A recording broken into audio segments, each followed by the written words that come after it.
Hello, everyone. Welcome to yet another exciting episode of Cyber Experiments with Jay. So, in today's talk, we'll be diving into a powerful concept in cloud security, and that is IAM role simulation in AWS. And before we jump right in, let's understand two key roles in AWS. One, the root user, and two, the IAM user. Now, who is a root user? A root user is actually the main account holder, the one with full control over everything in AWS. Now, next is the IAM user, which stands for Identity and Access Management. Now, these are additional users that are created by the root user, each with specific permissions. Okay. Now, now we'll be working with S3, which stands for Simple Storage Service. That is an AWS cloud-based storage system. Now, let's think of it like a giant digital warehouse.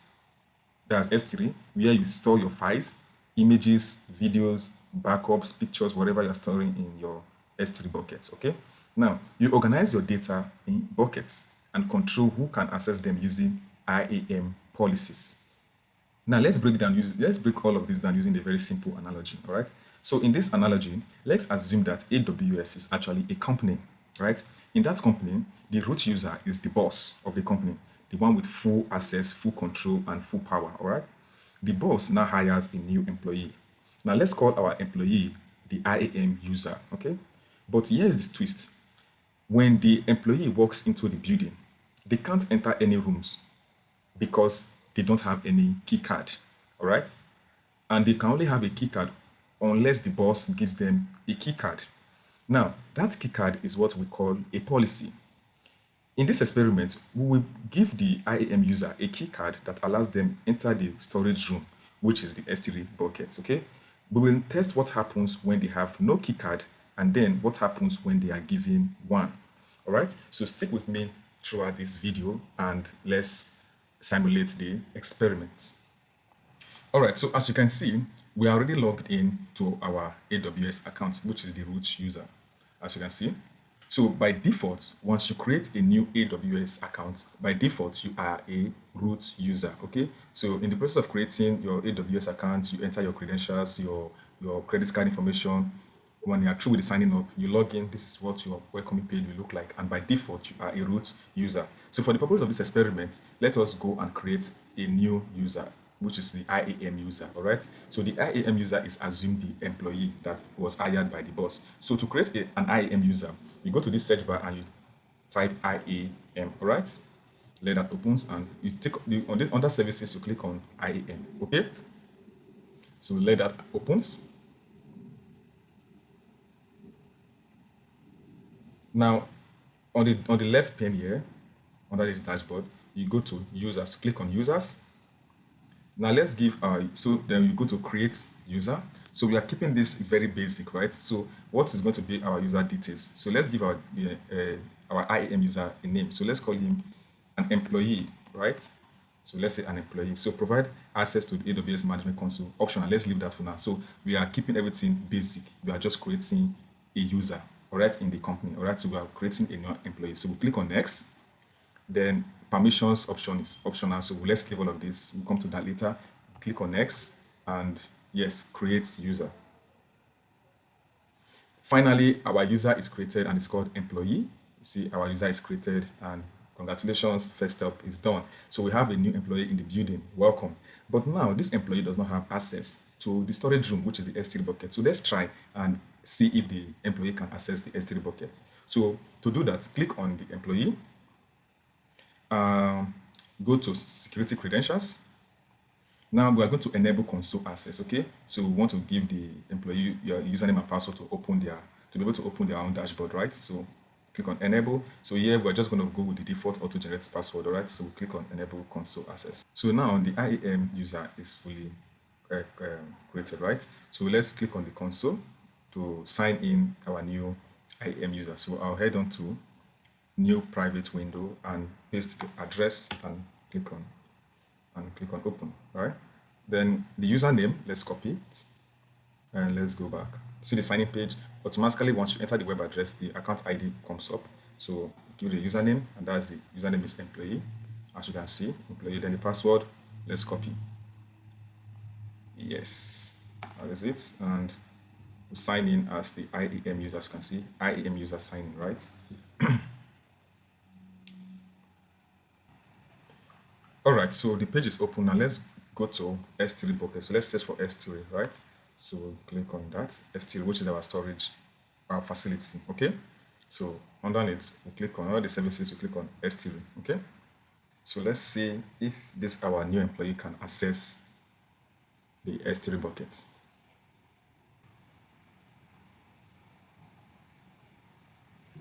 Okay. So you go to display and click on general buckets, general purpose bucket. Okay. And as you can see, access denied.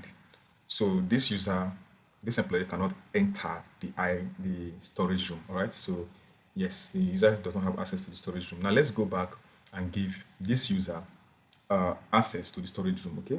So to do that, to give this user access to the storage room, we'll create a policy. All right. So under this left pane, under the IAM management, access management, you go to policy. So let's click on policy. So let's click on create new policy. And here in this specified permission, let's click on the JSON format. And as you can see, by default, it opens like this. Okay. So now let's break this down. Okay. Now you see the version. This is the standard AWS policy format. Okay. So we just keep it as default. All right. Then for the effects, for the effects, we're going to use allow. Right. Then for the action, yeah, so let's just start filling the details, right? So for this, let's keep our SID. Let's just say employee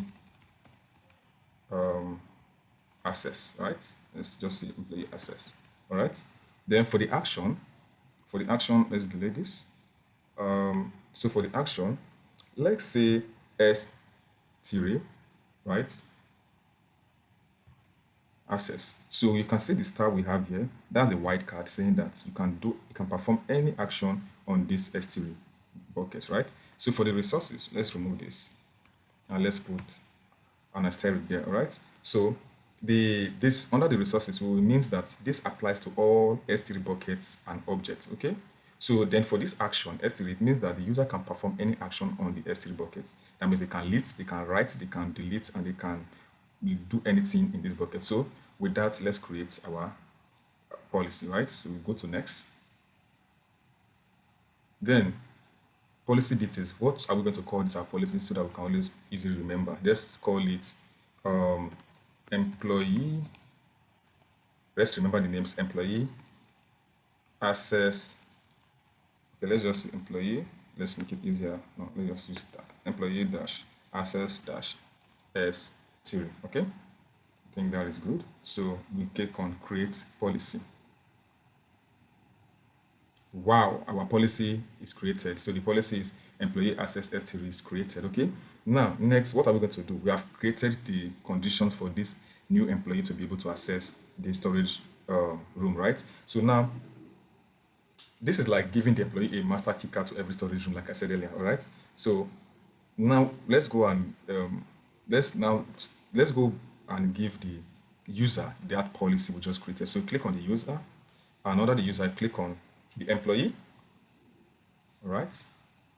So what do we want to do next? Under the permissions, you go to add permission, right?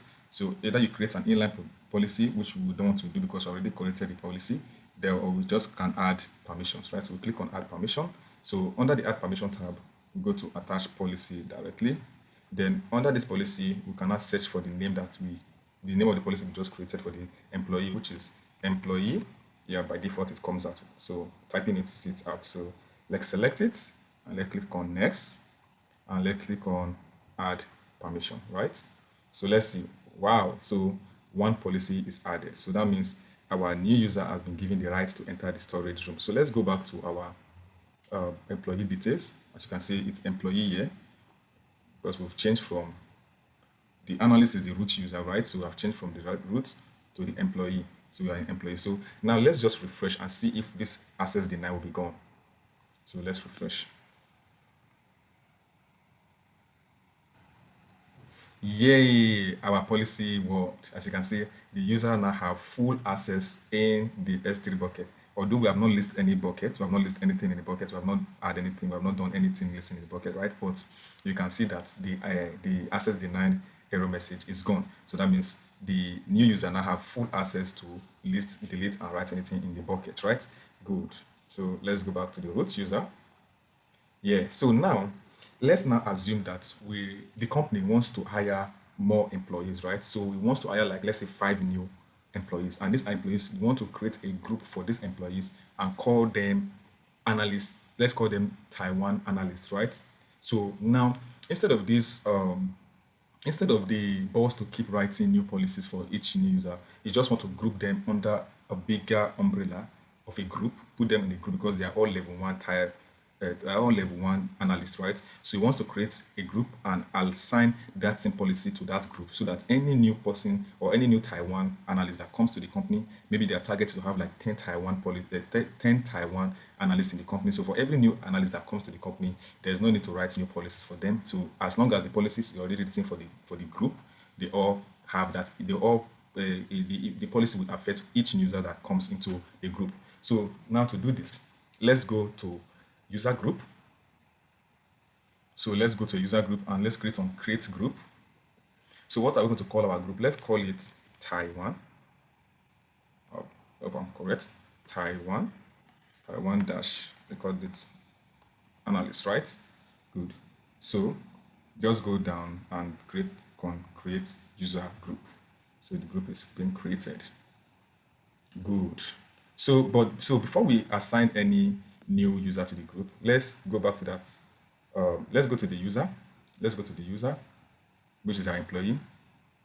Good. On the permission, let's remove this permission that we have given to the employee because we are now starting all over again and assuming that we want to group everybody in a group, right? We want to group all new analysts in a group. Okay. So click on remove policy, right? So the policy is now removed. Okay. So let's go back to the user.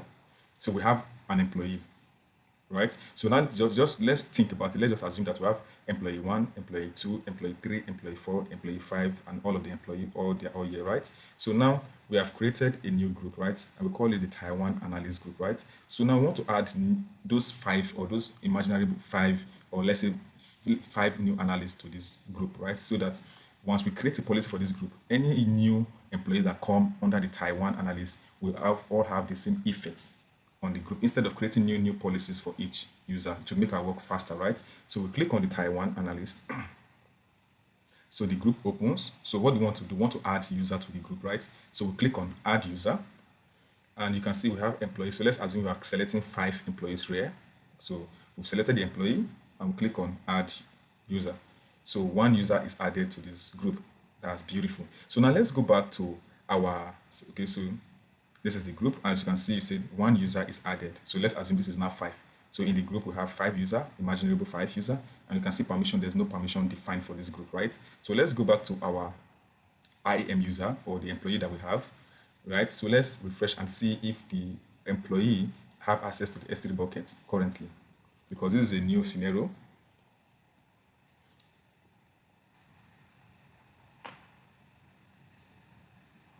Oh, so the error message is back, access denied. So that means this particular group of Taiwan analysts don't have access to the S3 bucket, right? So the list of users are created that are all added to this particular group. The list of 5 users that were added to this group don't have permission to see anything in the S3 bucket. As you can see, this is the employee. You can see. So they don't have access to the S3 bucket, right? Good. So now let's now add a permission to this group so that all 5, 10, whatever number of analysts in the Taiwan level, whatever number we are going to have in this Taiwan level analyst, we all have the permission to be able to view lists, delete, and write to this bucket, right? So to do that, we click on the Taiwan analyst, the group. So you go to permission. Now, what do we want to do? We want to add the permission just the same way. Create inline policy, attach policy. We have already created the policy before, so there's no need to create another policy. It's the same policy to allow S3 buckets. So we're just going to, so we'll search for the name of the policy we created, and it's called the employee access S3. So we select it, then we attach policy, right? So policy is added to that particular group, right? So let's go back to the group. And what do we see? In the Taiwan analyst, we have imaginable 5 users.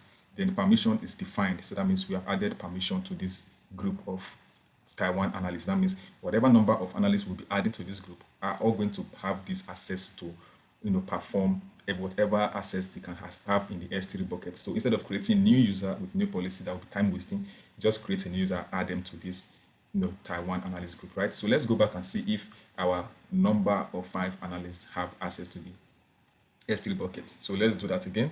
So we refresh. As you can see, we have access denied. So let's refresh and let's see what happens when we start adding new users to the S3 buckets.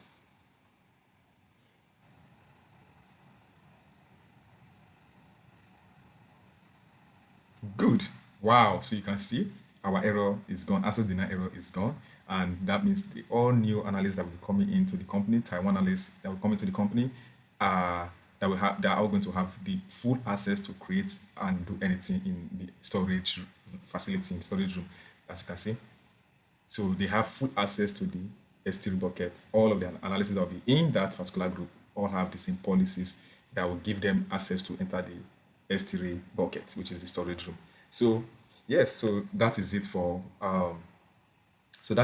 IAM role simulation. And that wraps up today's experiments on IAM role simulation in AWS. So we have seen how the boss, which is the root user, control access, and how IAM user need key cards, which are policies, and how we can set everything safely using the simulator, right? So if you found this helpful, don't forget to like, comment, and subscribe to Cyber Experiments with Jay. So drop your questions below, or you can reach out if you want help setting up your own IAM experiments. Until next time, keep experimenting, keep learning, and keep building. Thank you.